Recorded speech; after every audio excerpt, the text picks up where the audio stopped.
Welcome to the Genius Factory. Enjoy the video. In this video, I will explain how to play Clash Royale on piano. First, we will explore how to identify the distinct sounds and melodies within the game. You'll learn to recognize iconic themes and sound effects, like the opening fanfare or troop deployment sounds. We'll then discuss translating these auditory cues into playable piano notes, focusing on basic scales and chords. This approach will help you begin your musical journey, transforming your favorite game into a unique piano experience. To truly play Clash Royale on piano, you need to become an expert listener.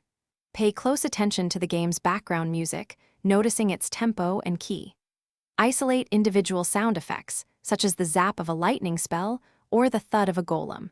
Try to discern the pitch and rhythm of these sounds. You might even record short clips to analyze them more closely, helping you break down complex audio into manageable musical phrases for your piano. Once you've identified the game's sounds, the next step is translating them to your piano.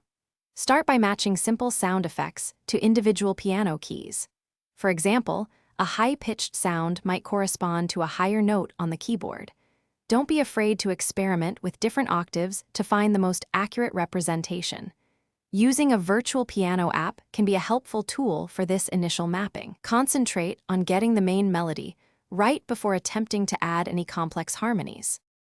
Consistent practice is key to mastering Clash Royale on the piano. Dedicate at least 10 to 15 minutes each day to playing.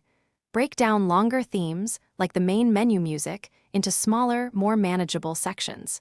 This makes learning less daunting and more effective. Recording yourself can provide valuable insight, helping you pinpoint areas where you can improve your timing or note accuracy.